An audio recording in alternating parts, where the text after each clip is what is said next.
Le Seigneur est parmi nous. Père, nous te bénissons pour ces moments.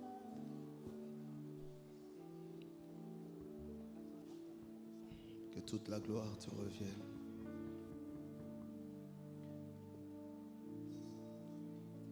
Que cet amour infini que tu nous manifestes reste gravé dans nos cœurs. Nous voulons boire à la nouvelle coupe, à la coupe de la nouvelle alliance. Au nom de Jésus, Amen. Nous acclamons le Seigneur.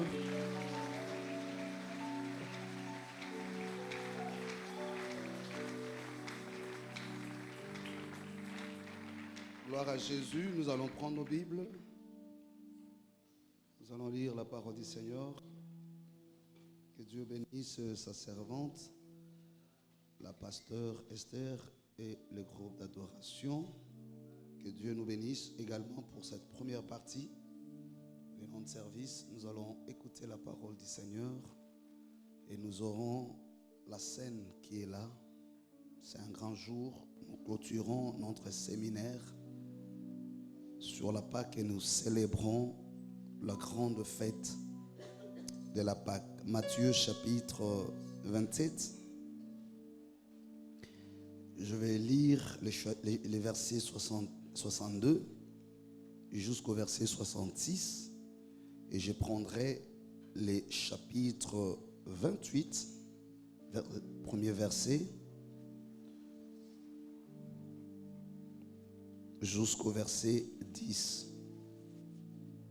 Le lendemain, qui était les jours après la préparation, les principaux sacrificateurs et les pharisiens allèrent ensemble auprès de Pilate et lui dirent: Seigneur, nous nous souvenons que cet imposteur a dit, quand il vivait encore, citation, après 3 jours, je ressusciterai. Point de citation. Ordonne donc que les sépulcres soient gardés jusqu'au 3e jour, afin que ses disciples ne viennent pas dérober les corps et dire au peuple, citation des citations, il est ressuscité des morts. Fin de citation. Cette dernière imposture serait pire que la première. Pilate leur dit: vous avez une garde, allez, gardez-le comme vous l'entendez. Ils s'en allèrent et s'assurèrent du sépulcre au moyen de la garde après avoir scellé la pierre. Chapitre 28, verset 1er. Après les sabbats, à l'aube du 1er jour de la semaine, Marie de Magdala et l'autre Marie allèrent voir les sépulcres. Voici, il y avait un grand tremblement de terre, car un ange du Seigneur descendit du ciel, vint rouler la pierre et s'assit dessus. Son aspect était comme l'éclair et son vêtement blanc comme la neige. Les gardes tremblèrent de peur et devinrent comme des morts. Mais l'ange prit la parole et dit aux femmes: pour vous, ne craignez rien, car je sais que vous cherchez Jésus qui a été crucifié. Il n'est point ici. Il est ressuscité comme l'avait dit, comme il l'avait dit. Venez, voyez les lieux où il était couché et allez promptement dire à ses disciples qu'il est ressuscité des morts. Et voici, il vous précède en Galilée. C'est là que vous le verrez. Voici, je vous l'ai dit. Dernière lecture, 1 Corinthiens chapitre 15, verset 54. 1 Corinthiens, chapitre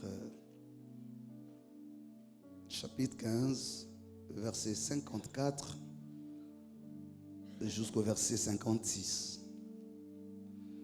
Lorsque ces corps corruptibles aura revêtu l'incorruptible et que le corps mortel aura revêtu l'immortel, alors s'accomplira la parole qui est écrite, je le cite, la mort a été engloutie dans la victoire. Ô mort, où est ta victoire? Ô mort, où est ton aiguillon? L'aiguillon de la mort, c'est le péché. Et la puissance du péché, c'est la loi. Mais grâce soit rendue à Dieu, qui nous a donné la victoire par notre Seigneur Jésus-Christ, afin, ainsi, mes bien-aimés, soyez fermes et inébranlables. Non, soyez fermes, inébranlables, travaillant de mieux à mieux à l'œuvre du Seigneur, sachant que votre travail ne sera pas vain dans le Seigneur. C'est la parole du Seigneur, nous pouvons nous rasseoir. Nous rendons grâce à Dieu. Je voudrais que vous complétiez dans les notes l'épître aux Éphésiens, le chapitre 1er, verset 20. Nous allons rester assis. Éphésiens, chapitre 1, le verset 20, c'est la troisième lecture. Je vais la lire alors que vous serez assis. Je commence par le verset 18, pardon. Non, je commence par le verset 17. Afin que le Dieu de notre Seigneur Jésus-Christ, le Père de gloire, vous donne un esprit de sagesse et de révélation dans sa connaissance, et qu'il illumine les yeux de vos cœurs, pour que vous sachiez quelle est l'espérance qui s'attache à son appel, quelle est la richesse de la gloire de son héritage qu'il réserve aux saints, et quelle est envers nous qui croyons, l'infinie grandeur de sa puissance, se manifestant avec efficacité par la vertu de sa force. Il l'a déployé en Christ, en le ressuscitant des morts et en le faisant asseoir à sa droite dans les lieux célestes, au-dessus de toute domination, de toute autorité, de toute puissance, de toute dignité et de tout nom qui peut se nommer, non seulement dans le siècle présent, mais encore dans le siècle à venir. Il a tout mis sous ses pieds et il a donné pour chef suprême à l'Église, qui est son corps, la plénitude de celui qui remplit tout en tous. Voilà, chers frères et sœurs, l'occasion pour moi de vous souhaiter bonne fête de Pâques, parce que je l'ai dit, c'est la grande fête pour nous, Église, le sommet de notre spiritualité. Nous avons eu une semaine bénie depuis le mercredi, d'ailleurs, que j'ai introduit les dimanches passés. Nous avons été ici pendant ces 3 jours. Je sais que le vendredi, je n'étais pas physiquement avec vous. Nous avons été avec l'ancien Marcel, qui a eu la charge de présenter et d'apporter l'évangile. Mais les résumés de la semaine tournent autour de ce qu'on a appelé entre deux coupes. Nous avons montré l'essence de la souffrance de Jésus, commençant par Gethsémane. Nous avons dégagé des grandes leçons sur la mort de Jésus. Pour le premier jour, nous avons insisté sur le fait que, sur le chemin de la croix, dans le programme de l'accomplissement de la volonté de Dieu, Jésus a connu des moments aussi difficiles et perturbants. Nous avons retenu, à la lumière du texte exploité, que la chair ne peut pas nous donner la victoire sur le terrain spirituel. Jésus nous l'a montré quand il priait à Gethsémane et demandait à Dieu de pouvoir éloigner de devant lui la coupe. Il a souffert dans la chair, il a souffert dans le sang. Nous avons également vu qu'en réalité, avec Dieu, tout ne nous est pas donné selon que nous le voulons. Il y a des choses auxquelles nous aspirons, que nous demandons à Dieu, qui nous seront données, mais il y a d'autres qui dépendent entièrement de sa souveraineté. Il peut ne pas nous les donner. Et nous avons vu comment était le désir de Jésus de voir la coupe s'éloigner, de ne pas la prendre. Mais puisqu'il était là pour accomplir la volonté du Père, il a dit que ceci arrive selon ta volonté. Et nous avons aussi vu que l'accomplissement de la promesse de Dieu dans nos vies n'est pas le fruit de nos efforts. C'est la grâce. C'est lui qui nous a tout donné, comme le dit l'Épître aux Éphésiens, qui a tout accompli en nous et pour nous. Il a pris sur lui les châtiments qui nous donnent la paix. Jésus a pris seul la coupe de souffrance et a demandé à ses disciples de pouvoir se reposer ou de dormir, car il n'avait plus besoin de leur accompagnement. Et ça, c'est très intéressant. C'est ça la pensée qui nous a introduit en semaine. Nous avons aussi découvert d'autres vérités, toujours par rapport à la Pâque. Le Seigneur nous a montré aussi les événements autour de son arrestation. Là, nous avons dégagé deux vérités. La première vérité, c'était de nous dire: si vous n'avez pas encore l'âge de prendre la coupe, vous allez reculer. Jésus qui est né Dieu, mais n'ayant pas encore l'âge de prendre sa coupe, il a dû fuir en Égypte avec Joseph et Marie. Et nous avons présenté la coupe comme étant la souffrance, la mort. Rappelant ces textes de Matthieu 2, nous avons dit: Jésus, quand il naissait, il a aussi créé un dégât, car à cause de sa naissance, on a tué les enfants. Mais lui n'a pas pu résister. Il devrait se retirer parce qu'il n'avait pas encore atteint l'âge d'affronter la coupe de la souffrance. Mais nous avons dégagé une révélation en disant: quel contraste! Lui qui est venu mourir pour les autres, mais à cause de sa naissance, les autres sont morts, les enfants. Et ça fait un grand deuil. Mais gloire soit rendue à Dieu, car à la croix, avant de descendre dans la terre, la Bible dit: les corps des saints enterrés ressuscitèrent.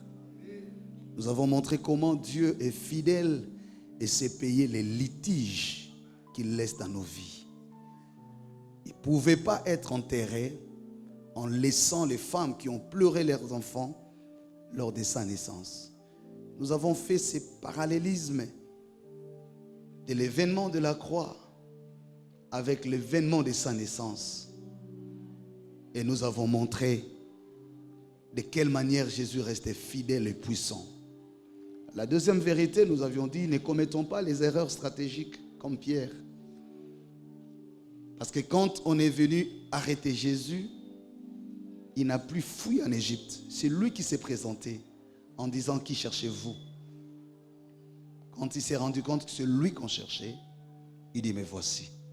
Et nous avons montré que quand on atteint la maturation, le Seigneur vous présente lui-même parfois devant les épreuves. Parce qu'il sait que vous avez la force d'affronter et de prendre la coupe. Il n'a pas fui la coupe. Il n'a pas fui l'épée. Il s'est rendu au jardin. Mais avant même de s'y rendre, il disait à ses apôtres, à ses disciples, je serai arrêté, je serai livré. Donc il n'était pas étranger. Pourquoi? Parce que le bébé Jésus qui a fui en Égypte n'était pas ce Jésus-là, d'un certain âge de maturité pour affronter. Et nous avons, par analogie, rapproché cet événement sacré à nos vies pour dire, croyons que maintenant, le Seigneur peut nous présenter devant la nation parce que c'est le temps de la maturité de notre grâce. Jésus a affronté l'épée et il a pris la coupe. Mais l'erreur de Pierre, qui était la deuxième vérité, c'est d'avoir amputé l'oreille de ses soldats, Malchus.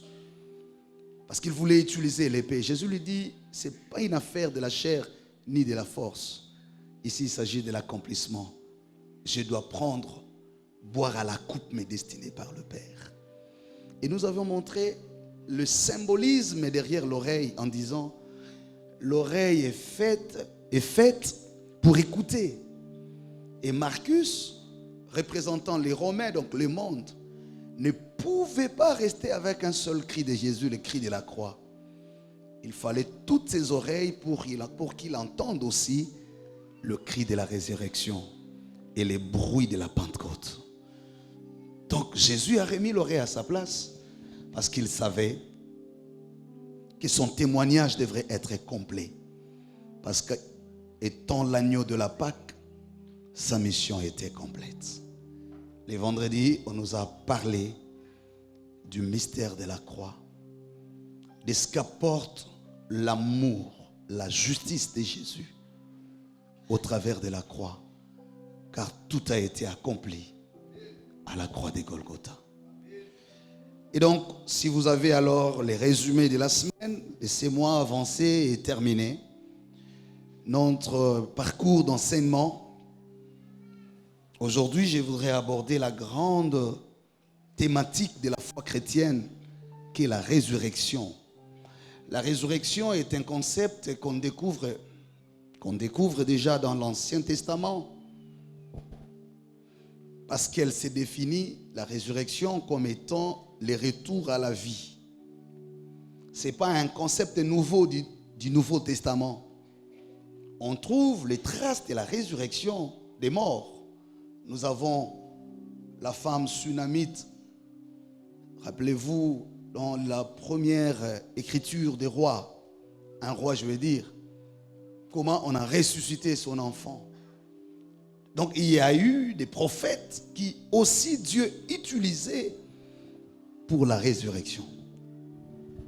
Quand on arrive dans le Nouveau Testament, on trouve aussi que le concept de résurrection s'opère.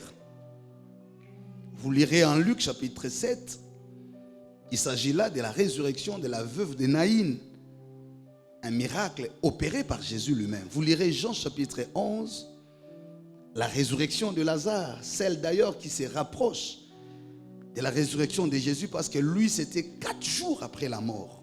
Il avait même atteint la décomposition. Donc, je voudrais simplement dire que Jésus n'a pas été et n'est pas le seul à ressusciter dans l'histoire de la Bible. D'où ma question, si Jésus n'est pas le seul à ressusciter, que vaut la résurrection dans notre foi? Qu'est-ce qu'elle apporte de si différent, de si particulier pour qu'on en fasse le fondement de notre foi? Si déjà dans la Bible, il y a eu des personnages qui sont revenus à la vie, alors pourquoi retenons-nous la résurrection comme les socles, les fondements de notre foi? Et nous en faisons toute une doctrine et nous allons plus loin pour espérer à ce qu'on appelle la vie éternelle. Quelqu'un qui nous écoute nous prendrait un peu comme des fous. Et qu'est-ce que vous racontez là? Pourquoi vous pensez que Jésus serait différent? Parce qu'il se serait ressuscité, alors que dans la Bible, nous trouvons les traces de la résurrection. Voilà la question principale que je voudrais aborder, la problématique dès mon enseignement et qui va nous conduire à dégager des vérités autour de ces concepts de la résurrection. J'ai tenté de définir ces concepts comme étant le retour à la vie. Et la résurrection ne s'emploie qu'après les constats faits sur la mort. Et la mort elle-même s'est définie comme l'arrêt de la vie ou la cessation totale et définitive de la vie. La vie elle-même aussi s'est définie comme le fait d'être vivant et viable. Donc il y a beaucoup de logique derrière. Mais d'où commence la notion de la vie? La vie, nous trouvons la notion de la vie déjà dans le récit de la création en Genèse chapitre 1er, versets 26 et 27, quand Dieu commence à dire, après avoir tout créé, je vais aussi créer l'homme à mon image, à notre image et selon notre ressemblance. C'est là qu'on trouve le sens de la vie, c'est par la création de l'homme. Mais curieusement, toujours dans le même récit de la création, quand vous arrivez au chapitre 3, Jésus va donner une loi de restriction à la vie qui devient comme le sanction. Cette loi ou cette sanction, c'est ce qu'on appelle la mort. Ça devient un peu contradictoire. Dieu qui crée l'homme, il le crée à son image et selon sa ressemblance. Il le veut gestionnaire de la nature, il l'a établi comme gouvernant de la terre. Il se plaît de vivre en harmonie avec cet homme, mais il lui a adjoint quand même une loi en disant, le jour où tu pécheras, tu mourras. Donc on comprend qu'en fait Dieu n'a pas créé la mort. Suivez-moi très bien. Dieu a créé la vie. La vie s'est définie comme le fait d'être viable et vivant. Vivant, c'est-à-dire avoir tous les organes en place. Donc Dieu, quand il créait l'homme, il ne l'a pas créé pour mourir. Il l'a créé pour vivre. Et d'ailleurs, vivre éternellement. La mort n'est pas l'œuvre de la création. Pourquoi je fais cette nuance? Parce que tout ce qui a été créé l'a été par la parole. Et tout ce que la parole proclamait devrait être constaté. Et le constat était le bon. Parce que quand il créait, avant de bénir, il devrait d'abord constater que cela était bon et il bénissait. Donc Dieu n'a pas béni la mort. Dieu a béni la création de l'homme. Dieu a béni la vie. Dieu a béni la terre. Dieu a béni les cieux. Dieu a béni la mer, les êtres, les espèces. Mais la mort a été une réaction que Dieu prévoyait contre le péché. Et le péché s'est défini comme le fait de se détourner du plan initial de Dieu. Le péché, ce n'est pas seulement enfreindre la loi. La loi est l'élément matériel de l'acte du péché. Mais le péché se conçoit en hébreu, hata, comme le fait de se détourner du plan de Dieu. Le péché d'Adam, ce n'est pas seulement parce qu'il a mangé du fruit, mais parce qu'il a écouté les serpents.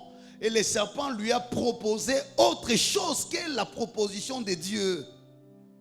Dieu lui a dit, tu ne touches pas au fruit de cet arbre, tu vivras, mange tout ce qu'il y a.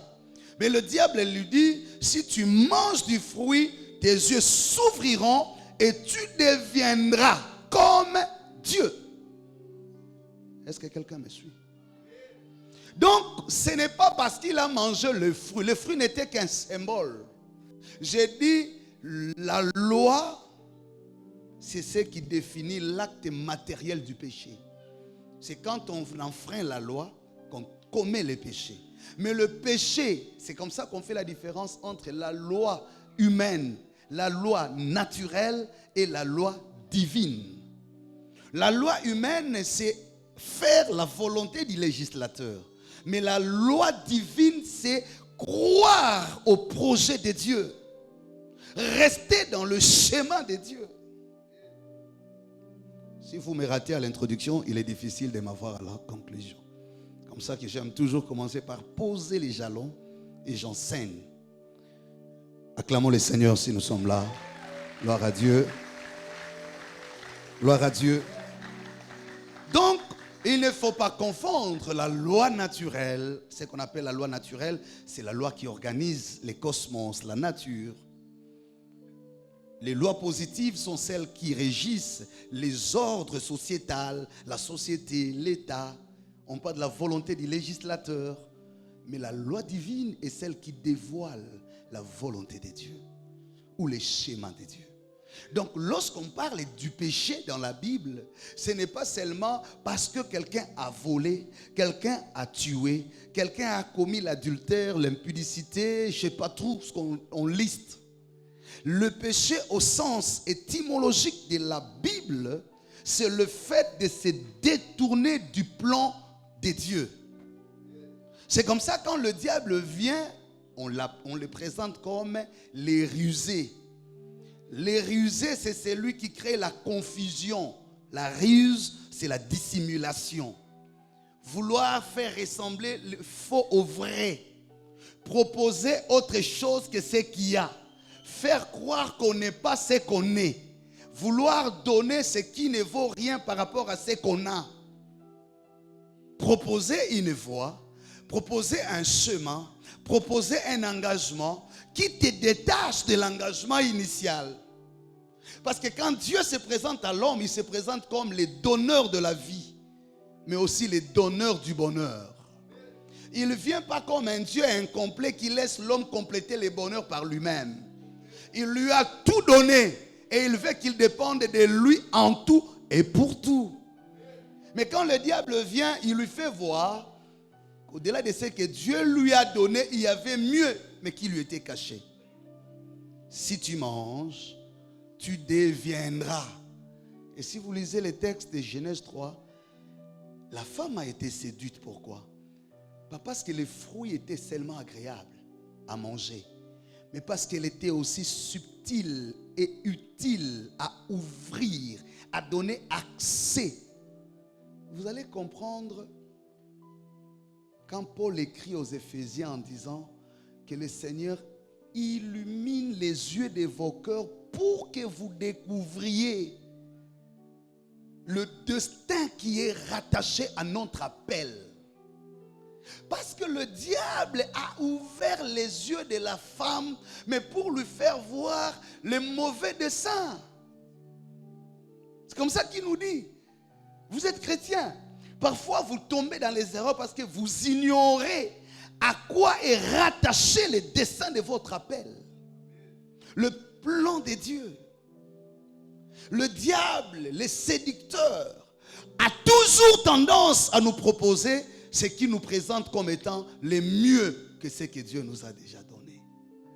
Et nous avons toujours tendance à croire le bonheur, le mieux, c'est ce qui est chez l'autre. C'est comme ça que les gens vont souvent à la magie, dans l'occultisme, parce qu'ils sont en quête du bonheur. Parce qu'ils ne sont pas prêts à accepter ce qu'ils vivent avec Dieu. Parce qu'ils croient que Dieu les a abandonnés. Et c'est comme ça que le péché, j'insiste pour que nous comprenions ce que je vais exploiter comme concept sur la résurrection. Donc, le fait pour Dieu de sanctionner l'homme, et comme je disais, la mort a été la réaction prévue contre le péché. Et cette réaction, c'est la sanction. Le jour où tu en mangeras, tu mourras. Malheureusement, comme je l'explique, l'homme a été totalement séduit et est allé manger aux fruits. Pas parce qu'il aimait les fruits, mais parce qu'on lui a dit derrière les fruits, c'est caché un destin meilleur. Il allait devenir comme Dieu. Dieu lui cachait un bonheur. Mais s'il accédait aux fruits, il accéderait à ses bonheurs. Voulant accéder à ses bonheurs, il a tout perdu du bonheur de Dieu. Voilà l'essence de la mort. La mort alors, dans la tradition biblique, va avoir deux dimensions. Il y a une dimension spirituelle de la mort et il y a une dimension physique de la mort. La dimension spirituelle de la mort, c'est la perte du dessein de Dieu. Le dessein divin, les bonheurs divins. C'est-à-dire ce qu'on appelle le projet de Dieu. Voilà pourquoi le symbole, c'est que Dieu sort l'homme du jardin d'Éden, qui était le symbole visible du bonheur terrestre de Dieu pour l'homme. Alléluia. Dieu les retire du jardin. C'est-à-dire Dieu le retire du bonheur spirituel, de la vie spirituelle. Et la deuxième dimension de la mort, c'est la dimension physique. C'est la perte de la vie physique. C'est là que Dieu va limiter la vie de l'homme. Il dit, tu ne vivras plus longtemps. D'ailleurs, la vie sera limitée à 120 ans. Donc, j'ai conclu pour dire ces points. Beaucoup de gens qui sont chrétiens aujourd'hui, prient, parlent trop du ciel. La théorie ou la théologie de la parousie. Mais parfois, ils ne comprennent pas. À quoi ressemble ce que la Bible présente comme le paradis? La restitution du plan initial de Dieu. La réhabilitation de l'homme Adam dans le plan initial. C'est ça le paradis. Parce que le paradis de Dieu, c'est le lieu du bonheur parfait. Là où il a voulu que l'homme vive à son image et selon sa ressemblance. Et ce paradis a été ramené sur la terre. Mais comme le péché a tout dérangé, il a été retiré de la terre et remonté au ciel. C'est là qu'on vivra à cette image, en constante relation permanente avec Dieu. Beaucoup de gens parlent de l'enlèvement. Beaucoup de gens parlent du salut. Beaucoup de gens parlent du péché. Mais parfois sans comprendre la doctrine du péché et la doctrine du salut. Et donc aujourd'hui, je voudrais vraiment me faire ce devoir de vous faire comprendre quand vous parlerez du péché. C'est comme ça qu'il ne faut pas les minimiser, il ne faut pas jouer avec. Parce que dans le sens spirituel, le péché veut dire se détourner du plan initial. C'est un rejet du plan de Dieu. Ce n'est pas par l'acte simplement, mais ça peut aussi aller dans les attitudes. Ça peut aussi aller dans la conception. Ça peut aller dans les sentiments. Ça peut prendre plusieurs formes. Mais le point central du péché, dans la tradition biblique, c'est le rejet du plan initial de Dieu pour toi. Quand Dieu t'a appelé, quand il t'a conçu, il a une certaine façon qu'il veut voir ta vie évoluer. Et parfois, c'est lui qui te fait passer par certaines choses. Et parfois, c'est lui qui te place dans certaines situations. Mais très souvent, nous ne sommes pas prêts à accepter les plans de Dieu. Voilà pourquoi en semaine, quand j'ai parlé, j'ai montré. Parce qu'on ne peut pas parler de la résurrection sans parler de la mort. Jésus est venu souffrir. Et si vous regardez les événements autour de sa mort, il était juste en train de nous montrer qu'il est venu pas pour lui, mais pour accepter le plan divin qui était sauver l'humanité. C'est comme ça que Gethsemane, je vous ai dit, en priant, il disait, si ça dépend de moi, éloigne de moi la coupe. Mais puisque je suis là pour faire ta volonté, c'est comme ça qu'on commence à le présenter comme l'agneau de Dieu, l'offrande de Dieu. Il a pris cette forme de la mort. Philippiens chapitre 2 verset 6. Cette mort qu'il a dépouillée, qu'il a vidée, qu'il a déshonorée, qu'il a humiliée, qu'il a rendue à la plus faible expression de son existence. À la croix, déshabillé, puni, craché, humilié, insulté. Il est juste en train de nous faire voir la réhabilitation de l'homme Adam, qui lui n'a pas accepté les desseins de Dieu, a rejeté, a refusé. Et le second Adam vient nous montrer comment est-ce qu'il accepte le dessein de Dieu parfois malgré lui. Parce qu'il n'a pas péché, mais il doit payer la cause des pécheurs.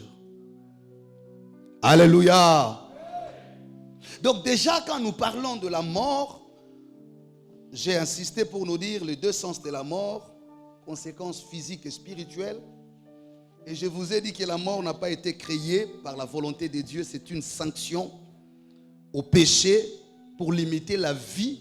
Et la vie, elle, est venue comme un don, nous est donnée comme un don du ciel.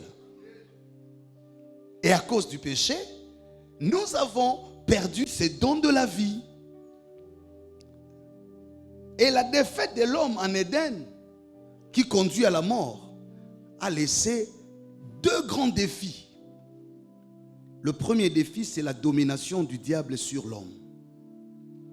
Le deuxième défi, c'est la mort, qui est la sanction attribuée au péché.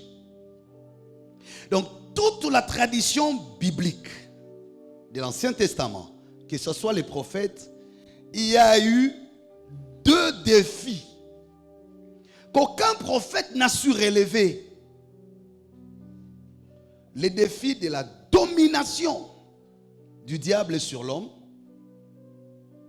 Parce qu'on a vu certains prophètes, en l'occurrence Moïse, qui a bien commencé, qui a bien travaillé. Mais comment il a fini sa course? Sous la colère. À un moment, il n'a pas supporté le poids des injures, des cumuls, des stress. Il devrait parler au rocher selon Dieu, mais la colère l'a poussé à frapper. Dieu l'a retiré. On a vu Élie, un grand prophète, qui entendait Dieu audiblement. Mais comment il a fini? Les stress de la menace de Jézabel avec Akab. Il a même commencé à dire, j'ai déployé tout mon zèle. Je suis resté le dernier prophète. On a vu Jean le Baptiste, celui qui a même baptisé Jésus et qui a présenté l'agneau. Dans sa prison, il a commencé à poser la question en perdant sa foi. Est-ce lui le Messie? Ou devrions-nous en attendre un autre? Donc à un certain moment, la force ou le pouvoir de la chair s'est montré supérieur à l'esprit dans la tradition biblique. Même ceux-là qui entraient parfois face à face avec Dieu dans l'Ancien Testament, on prouvait leurs limites. C'est pas pour rien quand il va à la Gethsémane, il va mettre la chair à l'épreuve du feu. Il devrait d'abord avoir la victoire sur la chair. C'est comme ça, il y a Gethsémane. Le sang, la sueur coule, il pleure, il gémit. Il sent que la chair réclame l'abandon. C'est comme ça qu'il dit, éloigne devant moi cette coupe. C'est l'expression d'abandon du plan initial. Mais s'il avait abandonné, le reste aurait manqué d'essence. Est-ce que quelqu'un comprend? Et c'est pour nous dire aussi que ce n'était pas facile. Il n'est pas allé à la croix en train de louer, de danser, de chanter. Il a pris la chair humaine pour que d'aucuns ne viennent et dire, lui il parle parce qu'il ne connaît pas la chair. Il ne sait pas ce que la chair fait.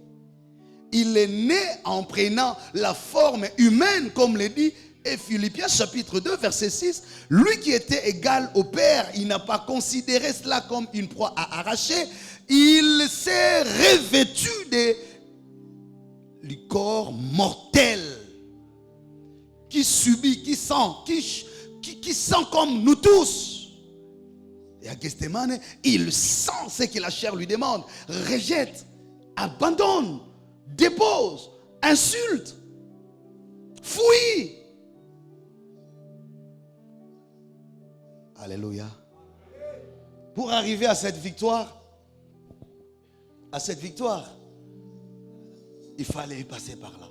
Et donc, mes frères et sœurs, quand on parle de la Pâque, je vous ai dit, il y a deux défis.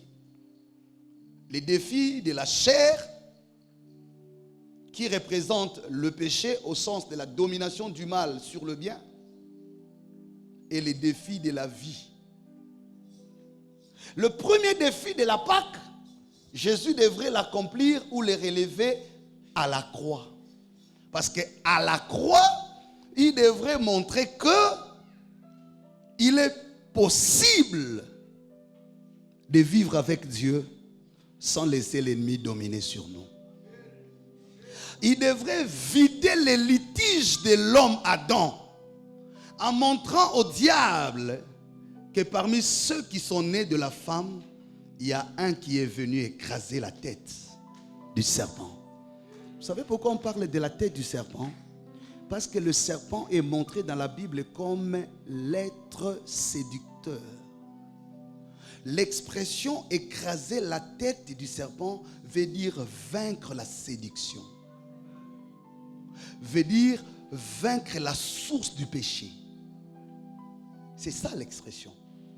Quand on dit en Genèse 3,15, celui qui naîtra sera blessé au talon et il écrasera la tête du serpent.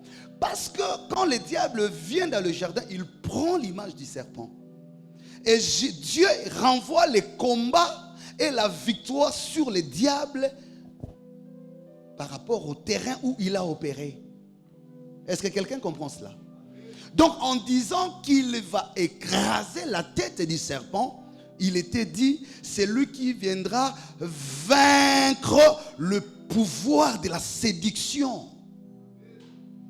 Parce que la séduction n'a pas commencé avec Adam. Elle a commencé au ciel. Apocalypse chapitre 12. Il a traîné des tiers des anges avec lui, Lucifer. Parce qu'il a voulu prendre la place de Dieu. En séduisant, il a même séduit des anges. Quand vous lisez aussi Genèse chapitre 6, 7, 8, 9, vous voyez comment même les fils des dieux, des hommes ont été séduits. Donc, le terme séduction dans la Bible a tout un contenu. Et quand on pose la question à la femme, pourquoi tu as fait ça, il dit, le serpent m'a séduit. Séduire, c'est détourner l'attention. C'est amener à... C'est ce que j'appelle rejeter le plan de Dieu. C'est ça l'essence du péché. Refuser ce que Dieu a prévu. Séduire passe par la ruse. C'est de te montrer autre chose de bonne manière qu'elle n'est pas. C'est de te convaincre au-delà de ta volonté initiale. C'est de te pousser à l'acte. Donc, la séduction n'est pas seulement parce que les gens parfois simplifient les concepts. Dans la Bible, quand on parle de séduction, ce n'est pas seulement la femme qui vient séduire l'homme. Non, la séduction ne se rapporte pas à ça seulement. La séduction est d'abord l'œuvre du diable, le serpent qui vient séduire l'homme créé à l'image de Dieu, à qui Dieu a tout donné. Vous imaginez s'il arrive à séduire les anges, les êtres incréés, pardon, les êtres créés, les êtres magnifiques, j'allais dire. A fortiori, nous les autres humains. Et c'est comme ça que Christ savait. N'eût été Jésus, on pouvait avoir la loi, on pouvait avoir les prophètes, on pouvait avoir les offrandes. Rien ne pouvait sauver l'homme du pouvoir de la séduction. Ce n'est ni le culte avec offrande, ni la dîme, ni la piété, rien. Parce que c'était un pouvoir spirituel qui dominait sur l'homme. Voilà pourquoi quand le ciel regarde, il dit pour sauver l'homme, il lui faut celui qui a la supériorité sur la force de la séduction. Ah, à ta place, j'acclamerai Jésus. J'acclamerai Jésus. J'acclamerai Jésus. Avant Jésus, personne n'a vaincu la séduction. Personne n'a écrasé la tête du serpent. Pourquoi? Parce qu'on finissait toujours par être dévoré par la séduction. Séduit par la colère, séduit par les soucis, séduit par la peur. Beaucoup de prophètes ont fini la vie malheureusement. Mais un seul. Voilà ce qui commence à faire la différence. Il a aussi été tenté. Luc chapitre 4. Il a reçu les mêmes propositions qu'Adam. On lui donne la gloire de la terre. On enverra les anges les soutenir. Il a vaincu. Il a vaincu la tentation de la souffrance et de la trahison. À Gethsémane, il a vaincu. Il a vaincu la souffrance de la croix. Donc, toutes les étapes de la séduction pour le pousser à l'acte contraire avaient échoué. La première victoire de la Pâque, quand tu parles de la mort de Jésus, c'est pas pour rien. C'est comme ça que quand j'ai renvoyé à la lecture de 1 Corinthiens chapitre 15, verset 54, Paul pose la question: oh la mort, où est ton aiguillon? Parce que personne ne pouvait déverrouiller la force de la mort. La mort a enterré des héros. La mort a incliné des grands, des prophètes. Un seul. J'ai dit un seul. Non, je l'ai dit bien un seul. Un seul. J'ai dit bien un seul. Aucun autre nom n'a été comme celui-là. Dans les cieux, sur la terre et sous la terre. Il n'y a pas un autre nom. Ceux qui sont nés de femmes sur la terre, ceux qui ont été enterrés, ou ceux qui sont nés d'esprit, aucun autre nom nous a été donné. C'est lui qui pouvait s'élever, élever les talons au-dessus de la tête du serpent. Le serpent croyait livrer la dernière bataille avec le Fils de l'homme. Il était très heureux. Il l'a amené au sommet de Golgotha pour exposer sa nudité, exposer sa faiblesse, exposer sa chute, disant à tout le monde que personne ne dise que je n'ai pas été informé, que c'est lui que vous avez appelé Dieu, vous avez appelé Messie, vous avez appelé le Fils de Dieu, je viens de les réduire en néant. On choisit les lieux très élevés pour élever sa honte, pour élever sa défaite, pour élever l'humiliation à la plus moindre expression, alors qu'ils ne savaient pas qu'ils étaient en train de le placer au sommet de la révélation de son identité. Il fallait que la mort soit constatée, car la Bible dit, c'est par la mort du testateur que le testament entre en vigueur. Lorsqu'ils amenaient Christ à la croix, ils savaient que c'était le dernier défi qui restait. Après l'avoir enterré, plus personne ne viendra vaincre la mort, plus personne ne viendra parler du salut, plus personne ne viendra parler du royaume des cieux, plus personne ne viendra parler de libérer la femme, libérer l'homme de la maladie, plus personne viendra garantir la guérison à la maladie, plus personne ne viendra rassurer le pardon du péché, plus personne ne viendra retirer les bronzes sauvages pour les greffer dans l'arbre naturel, plus personne. Le diable était convaincu qu'en écrasant au lieu du crâne la tête de celui-là qui était la tête de l'église, il allait définitivement clôturer l'histoire de l'alliance entre Dieu et les hommes. Il allait définitivement contrôler la clé du bonheur de la terre, comme il a dit à Jésus: toute la gloire de la terre m'a été donnée. Tu es le dernier qui n'est pas attiré par cette gloire, mais je te l'offre. Si tu te prosternes à moi, je te donnerai accès à la gloire. Le diable savait que lui et lui seul détenait la clé de la gloire. Pour être riche, il faut aller à l'occultisme. Pour prospérer, il faut toucher à la magie. Il faut déverser le sang, parce qu'il a laissé les hommes croire dans tout l'Ancien Testament que seul lui avait la clé pour ouvrir le royaume du bonheur de la terre. Il en était fier. Il savait que tu sois pasteur, que tu sois évangéliste, que tu sois prophète, ta vie finira par la mort. Personne ne peut changer la loi de Dieu, car c'est Dieu qui a proclamé la loi de la mort. Je l'ai poussé Dieu à tuer ces êtres qu'il aimait. Je l'ai poussé Dieu à renoncer à son plan initial, le plan de garder la vie éternelle en l'homme humain. Au départ, Dieu a donné la vie éternelle à l'homme. Le diable a dit jamais, la vie ne restera pas. Il a séduit et Dieu ne pouvait pas se dédire, ne pouvait pas se contredire. La loi de la mort a été frappée sur l'homme. Et le diable était sérieux. Il disait que tu sois riche, que tu aies l'argent, que tu fasses tout. Un jour, la mort t'attend, car la mort est la sanction à la vie. Il avait les deux clés, le clé du bonheur et le clé de la mort. Car le salaire du péché était la mort. Et lui était la source du péché. Et dans tout l'Ancien Testament, le diable s'est promené. Il savait, aucun fils de l'homme ne peut renverser le pouvoir qui m'a été donné. Mais il ne savait pas que la Bible avait dit, au reste du moment, il viendra, celui-là qui est trouvé digne d'ouvrir les livres de vie. À cause de ça, le jardin d'Éden a été fermé. L'homme a été chassé. Et depuis que le jardin a été fermé, c'est l'image du livre de vie qui a été fermé et scellé. Personne n'en avait accès parce que le Créateur avait retiré son projet. Le projet du bonheur, le projet de la vie éternelle. Et ce projet a été remis entre les mains de Dieu sur le trône, fermé, scellé. Mais un jour,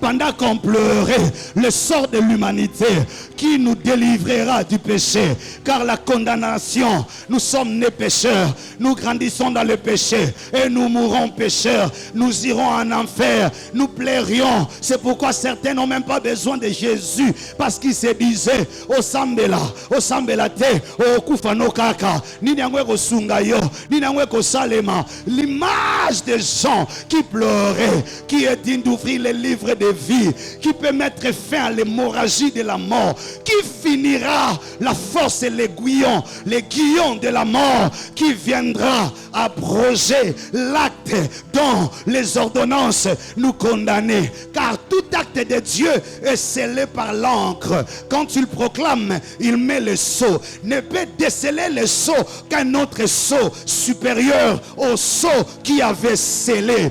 Pour sanctionner la mort, Dieu a scellé par la parole. Et pour déverrouiller le sceau de la mort, il fallait encore une autre parole. Mais écoute la nuance. Ce n'était pas qu'une parole égale à la première parole, mais il devrait être une parole supérieure, avec un sacrifice supérieur.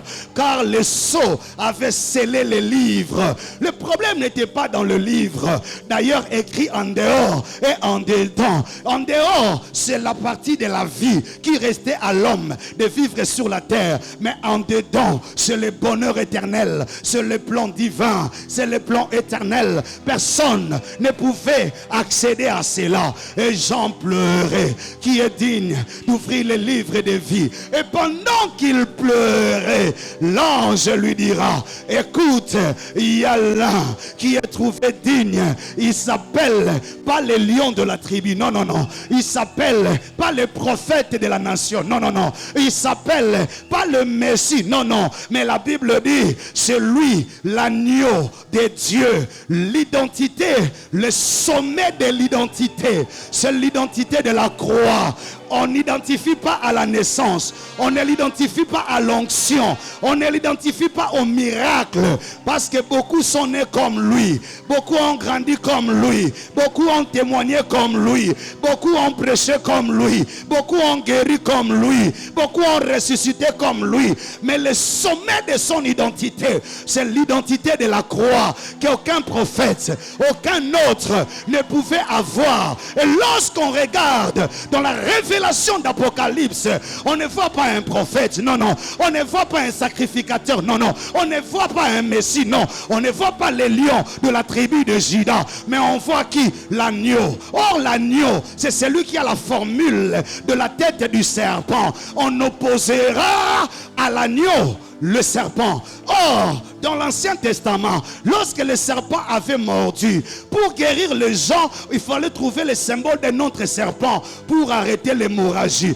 Pourquoi? Parce que l'agneau n'était pas encore révélé. On a utilisé le serpent de rein pour arrêter la blessure des serpents. Mais dans le Nouveau Testament, la Bible déclare de la même manière, Moïse éleva dans le désert le serpent pour arrêter l'hémorragie des serpents. Mais à nous, on n'a plus besoin du serpent. On a celui qui a l'identité au sommet de la spiritualité, qui non seulement arrête le venin, mais donne la vie, pardonne le péché, restitue le bonheur. La Bible déclare, il n'y a plus de condamnation pour ceux qui sont en Jésus-Christ.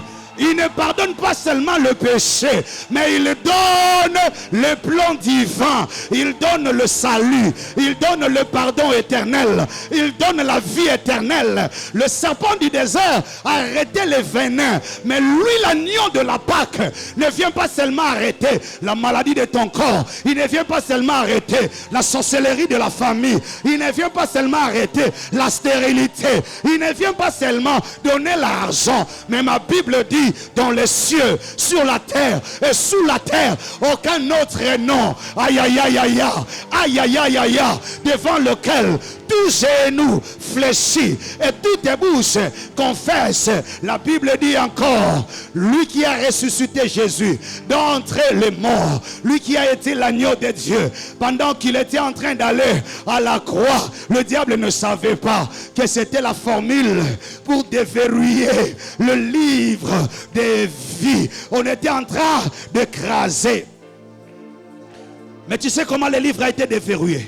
La Bible dit, pendant qu'il mourait à la croix, les rideaux qui séparaient le lieu très saint, c'est-à-dire le contenu de du livre, et le lieu saint, l'extérieur du livre, était séparé par les rideaux. Mais lorsque l'agneau était à la croix, pour montrer à l'homme, maintenant tu as accès au contenu du livre de la vie, c'est que le rideau a commencé. Je prophétise au nom de Jésus, il n'y aura plus de rideau devant ta femme. Aïe aïe aïe aïe aïe. Il n'y aura plus de rideau qui te séparera de ton bonheur, qui te séparera de ta guérison, qui te séparera de ton salut, qui te séparera de ta restauration. Je dis à la croix, avant d'abord d'aller ressusciter, il fallait vider les litiges de la mort. Je prophétise, tu ne mourras pas, tu vivras. Aïe aïe aïe, tu vivras. C'est pourquoi quand il mourait à la croix, tous ceux qui étaient enterrés avant lui, ceux qui avaient le litige de la vie, ont commencé à ressusciter. Aïe, aïe, aïe, aïe. Je dis à quelqu'un, tu reviendras sur la scène. Ton père t'a laissé incapable. Ta mère t'a laissé incapable. Tu étais derrière les rideaux. Grâce à la croix de Golgotha. Mindelo katisana diplôme te. Mindelo katisana âge te. Mindelo katisana beauté te. Mindelo katisana mbongo te. Grâce à la croix. Aïe aïe aïe. Qui lui cru que nous aussi, nous pourrions parler. Paul dit ceci, après s'être révélé à Pierre, à Jacques, à Jean, et puis aux 12, aux 500, à Jacques aussi, il m'est apparu à moi aussi comme un avorton, un peu comme pour dire, je bénéficierai de la même grâce. Je prophétise au nom de Jésus, là où ton père ne pouvait pas t'amener, là où ta mère ne pouvait pas t'amener, là où l'argent ne pouvait pas t'amener, la croix, la croix, la croix, la croix, la croix, la croix t'y amènera. Je le déclare au nom de Jésus. Aucune condamnation sur toi. Au nom de... Qui est un grand-parent qui a maudit ta maman, qui est un grand sorcier de la famille, qui a scellé ta vie, amène-les au pied de la croix. C'est là qu'il y a l'agneau de Dieu. Pendant que le sang était en train de toucher la terre a commencé à vomir tout ce qu'elle avait englouti. Mbulo ba osanza, ba osanza. Olo ba meno lo ba maintenant lo ba ko sanza. Olo bi nanga mena bien na lo biango pe bien. Bako.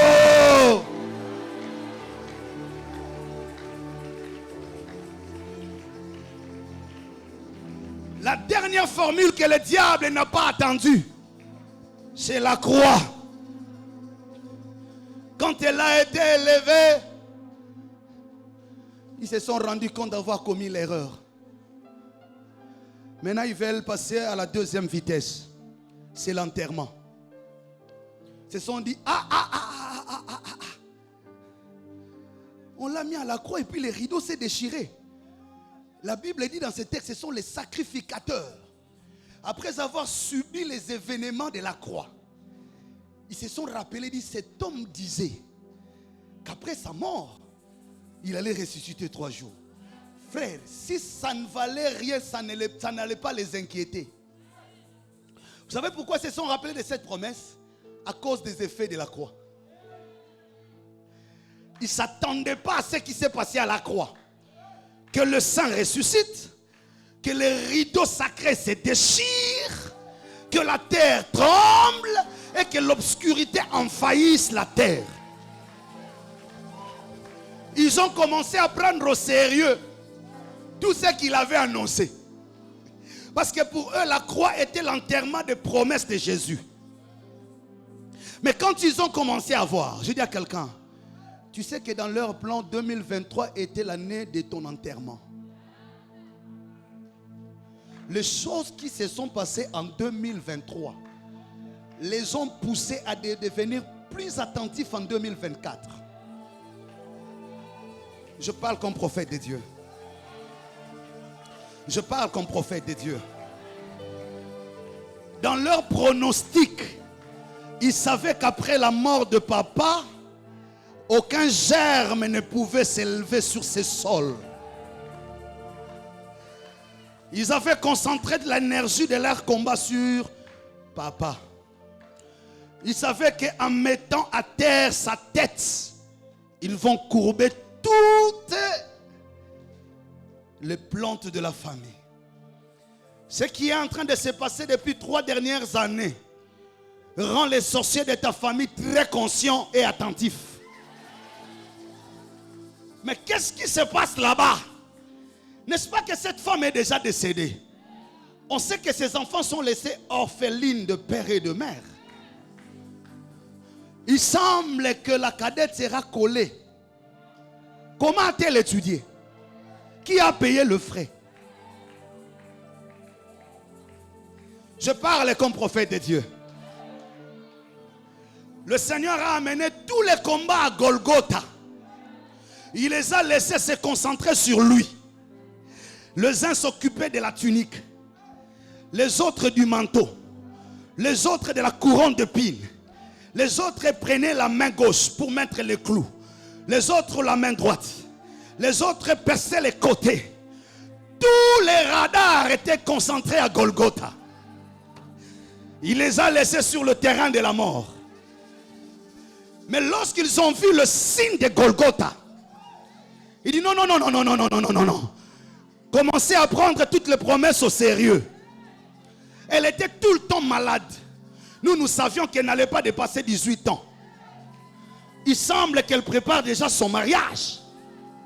Entre eux, il y a des bruits. On commence à se condamner. Tu n'as pas été fait. Tu n'as pas fait ton travail. Comment tu as laissé passer? Comment? Aïe, aïe, aïe. Je suis en train de dire, il y a des bruits dans leur camp. Il y a des confusions dans leur camp. Ils ont commencé à se condamner l'un après l'autre. Qui l'a laissé avancer? Avec ce qu'on avait fait en 2001 là. Mais n'est-ce pas que son nom a été retiré de la liste? N'est-ce pas qu'il n'est plus sur la liste? Mais j'en prends que la nouvelle ordonnance qui est en cours reprend son nom. Aïe, aïe, aïe. Je suis en train de parler comme prophète de Dieu. Que tu dises amen ou pas amen, ce n'est pas mon affaire. Je te dis, le bruit de Golgotha trouble le camp des pharisiens.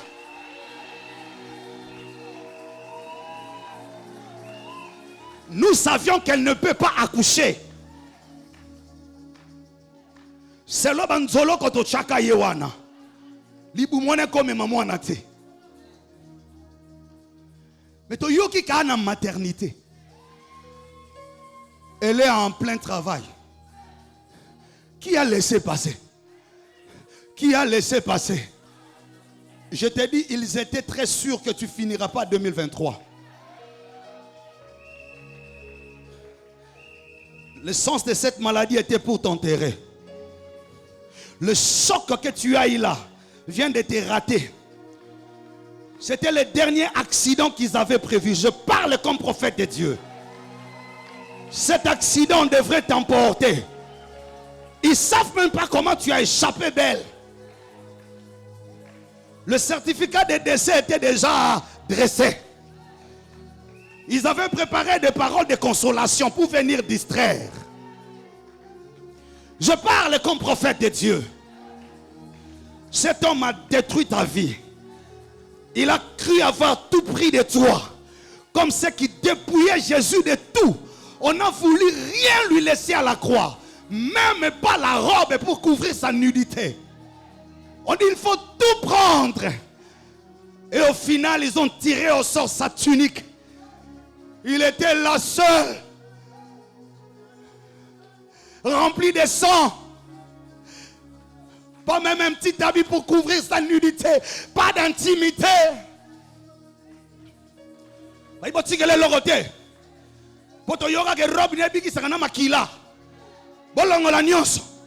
Il faut tous les dépouiller. Il faut tous les vider. Je vois quelqu'un qu'on a tout vidé. On a pris l'honneur. On a pris les témoignages. On a pris le prestige. On a détruit les noms. On a détruit même les mariages. Ils savent qu'ils ont tout pris. Et ils se moquent. En te regardant, ils se moquent. Ils s'en moquent éperdument. Ils voulaient se rassurer qu'on ne t'a rien laissé.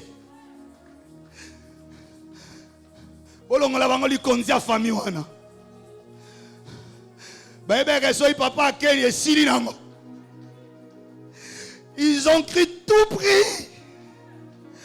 C'était un cadavre de rien qu'on a mis dans les tombeaux, qu'on est allé déposer sans rien. Mais les conspirateurs n'étaient pas tranquilles. Ne t'étonne pas des agitations qui ont commencé. Ne t'étonne pas. Ce sont les agitations. Parce que là, de leur côté, ça trouble. Les pharisiens sont venus vite voir le roi et dit, mais non, non. Donnez-nous encore une seconde chance. Donnez-nous une garde, on va aller surveiller le tombeau. Le roi a dit, mais je croyais que vous avez tout fait, non? Qu'est-ce que vous allez encore faire que vous n'avez pas fait? Mais vous avez déjà tout pris, non? Vous avez déjà tout détruit.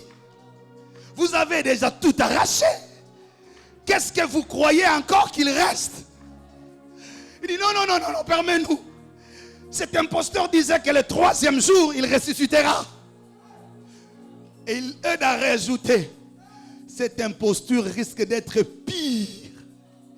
Mais ils ne disent pas pire par rapport à quoi?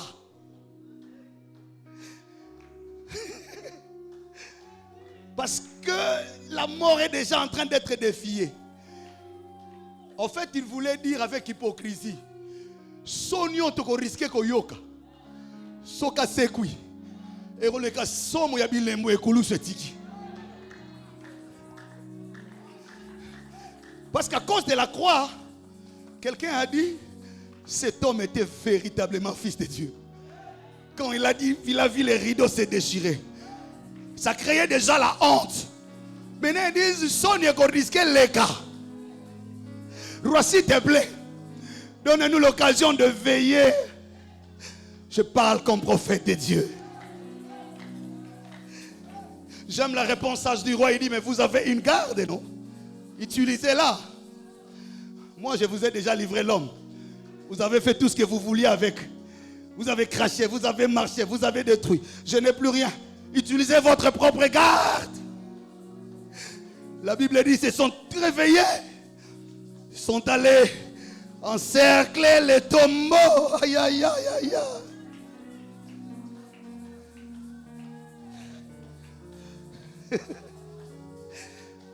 C'est les maladies.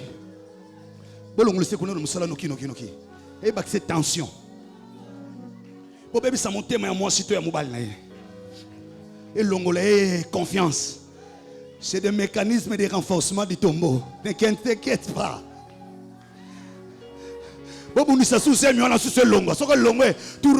Décourager définitivement. C'est le mécanisme de renforcement du tombeau.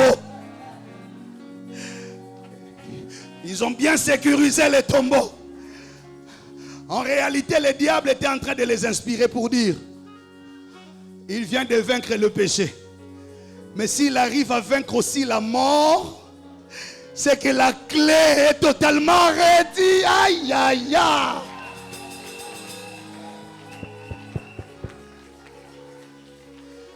Tu as vaincu le péché en croyant en Jésus. Mais il reste le dernier défi. Vaincre la mort. La mort, c'est vaincre le plan de l'ennemi. Il a déjà vaincu la mort. Ne le laissez pas vaincre aussi. Il a vaincu le péché. Ne le laissez pas vaincre la mort. Surveillez. La Bible dit le premier jour, ils étaient là. Le deuxième jour, ils étaient là. Mais le troisième jour, aïe, aïe, aïe, aïe, aïe. Aïe, aïe, aïe, aïe, aïe. Je viens de proclamer au nom de Jésus. Le troisième jour de ta vie est déjà arrivé. Le troisième jour vient d'arriver. La Bible dit un ange descendu du ciel. C'est pourquoi Paul dit Père qu'il a ressuscité d'entre les morts. Il est venu rouler la pierre. Mais ce que j'aime, il n'a pas que rouler la pierre. Il a créé le tremblement de terre. Non seulement le tremblement de terre. Écoute bien, il s'est assis sur la pierre. En d'autres termes, je déclare au nom de Jésus, personne ne te retournera, personne ne te retournera. La détresse ne reviendra plus deux fois. La détresse ne reviendra plus deux fois. La détresse ne reviendra plus deux fois. On t'a pris un papa, on ne te prendra pas une maman. On t'a pris une fonction, on ne te prendra pas un avenir. On t'a pris une année académique, on ne te prendra pas le diplôme. On t'a pris un fiancé, on ne te prendra pas le mariage. On a pris une grossesse, on ne t'a pas pris la postérité. Il s'est assis sur la pierre. Je verrai qui reviendra encore, le retourner, la retourner. Je finis. À vous, le Seigneur dit n'ayez pas peur. Il sait que vous aimez Jésus. Il sait que vous êtes là pour le rencontrer. Il n'est plus dans les tombeaux. Il vous précède à l'adresse de votre exaucement. N'ayez plus peur. La puissance qui va se manifester, c'est pour taire définitivement les camps de vos ennemis. Et ce jour-là, le Christ leur est apparu. La résurrection n'est pas seulement le retour à la vie, mais l'obtention de la clé de la vie éternelle. À l'introduction, j'ai dit Jésus n'est pas le seul à ressusciter. Mais j'ai conclu pour te dire, ceux qui sont ressuscités ont fini par mourir. Mais les seuls qui après la résurrection, la Bible dit, Paul dit, il est monté, il est assis à la droite du Père. Il a accompli le projet le meilleur. Lazare était ressuscité, mais il a fini par mourir. Le fils de la veuve de Naïn était ressuscité, mais on a fini par l'enterrer. Mais Jésus, non seulement qu'il est ressuscité, mais il est monté. Non, je dis il est remonté. Il est assis. Il nous écoute. Nous prêchons en son nom. Le pardon de péché et le repentir sont prêchés en son nom. Il a récupéré la clé que le diable détenait, la clé du bonheur. Il t'ouvre la porte et la Bible déclare, voici celui qui tient la clé. Il l'ouvre là où personne ne peut fermer. Pourquoi? Parce qu'il a retiré la clé Et celui qui a perdu la clé ne peut plus jamais la reprendre. Je dis, tu ne mourras pas, tu vivras. Tu annonceras le témoignage de Dieu. Et le dernier jour, il reviendra tel qu'il est parti, tel il viendra. Nous qui croyons en lui, qui le servons, qui lui obéissons, nous monterons avec lui. Et nous monterons, nous monterons, nous monterons, nous monterons, nous monterons. Au nom de Jésus. Lève-toi. Lève-toi, lève-toi, lève-toi. Je veux que tu pries pendant ces 5 à 10 minutes.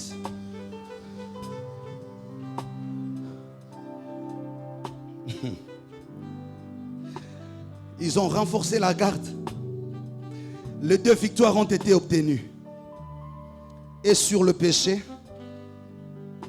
et sur la mort. Il n'y a plus de condamnation pour toi. Jésus a tout payé à la croix. Si tu n'as pas encore donné ta vie à Jésus, voilà l'occasion t'est donnée. Je vais inviter ceux qui n'ont jamais donné leur vie à Jésus avant de continuer la prière. Tout ce qui vient d'être dit ici ne concerne que ceux qui ont Jésus dans leur vie. S'il n'est pas ressuscité dans ton cœur, s'il n'est pas mort et ressuscité, ces choses ne te concernent pas. Mais ce matin, Dieu veut que ça te concerne aussi. Si tu es là ce matin, même si tu es dehors, lève simplement ta main. Nous allons t'aider à donner ta vie à Jésus. Tu n'as jamais donné ta vie. Aujourd'hui, tu veux le faire. Merci ma soeur. N'aie pas honte. Rapidement, on va avancer. Je vais appeler les anciens. Ils vont accompagner ceux-là qui vont s'avancer. Tu es là, tu n'as jamais donné ta vie à Jésus. Avant que je ne continue, même si tu es dehors, avance, avance, avance. C'est un grand jour pour toi. Merci mon frère. Merci mon frère. Merci. Avance devant. Si tu es là aujourd'hui, tu dis je vais donner ma vie à Jésus. Oh, cet homme merveilleux. Merci mon frère. Alléluia. N'hésitez pas. Il n'y a pas un autre, c'est lui. C'est lui Jésus. Il est mort pour toi. Il te connaît. Il veut sanctifier ta vie. Même si tu as l'habitude de venir à l'église, mais tu n'as jamais donné ta vie à Jésus. Viens devant. Il va entrer dans ton cœur. Il va entrer dans ta vie. Merci ma soeur. Merci. C'est un grand jour. Merci mon frère. Peut-être qu'on t'invite à l'église. Tu te rends aussi. Mais aujourd'hui cette parole t'a touché. Tu dis je vais ouvrir mon cœur. Je veux que Jésus habite en moi. Alléluia. N'hésitez pas ma soeur. N'hésite pas mon frère. Merci mon frère. Merci. On te comptera aussi parmi les élus. Merci mon frère. Venez, venez. C'est un grand jour. Merci ma soeur. Plus rien ne sera comme avant. Rosa Barikoria Masente. Alléluia. Même si tu es dehors, n'hésite pas, tu peux entrer. Viens mon frère, viens ma soeur. Alléluia. Alléluia. Jésus est là pour toi. Oh. Yes. Toute l'église va lever, chacun va lever sa main droite. Je vais inviter les anciens en charge d'évangélisation, intercession, vont s'approcher devant un des frères pour les accompagner dans la prière de recevoir Jésus. Pendant que nous, l'église, nous allons bénir et sceller ces jours dans leur vie. C'est un grand jour. Intercession, on peut avancer, ils sont là. On va les accompagner à recevoir Jésus. Il y a encore 3 qui restent. Venez, venez, même maman, ancien, venez, venez. Ils vont faire cette prière et nous allons dire à Dieu, nous te présentons ces enfants, que le sang de l'agneau sanctifie leur vie, qu'ils entrent dans cette nouvelle alliance. Prions au nom de Jésus. Merci mon frère. Avancez, avancez. Diacre David. Diacre David. Prions, prions. Nous sommes de la pona bango. C'est un grand jour, mon frère. C'est un grand jour. C'est un grand jour pour toi, ma soeur. Plus rien ne sera comme avant. Ce n'est pas par ta force, ce n'est pas par ta puissance. Christ est ressuscité. Et tout commence dans ta vie.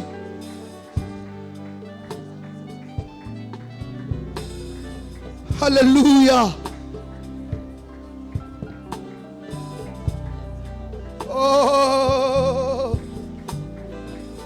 Tangonios. Merci pour cette grande armée que tu as recrutée ce matin. Le sang de Golgotha qui paye le prix de leurs péchés pardonne toutes les iniquités de leur vie. Alléluia. Tangognoso. Les anciens vont prendre leur nom après la prière. Prenez rapidement leur nom. Alléluia.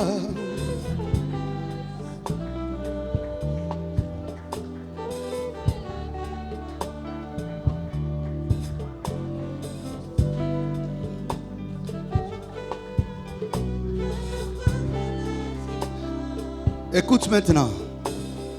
Deuxième étape. Maintenant, c'est la prière de toute l'église. Lève-toi. On va se connecter au mystère. On va se connecter au mystère. Je parle à quelqu'un qui est en train de vivre entre les deux coupes. Les coupes de Golgotha et la coupe de Golgotha et la coupe de la résurrection. Mes frères et sœurs, si on a prié pour vous, on a pris votre nom, vous pouvez retourner. Que Dieu vous bénisse. Si vous avez déjà, on a donné votre nom. Que Dieu vous bénisse.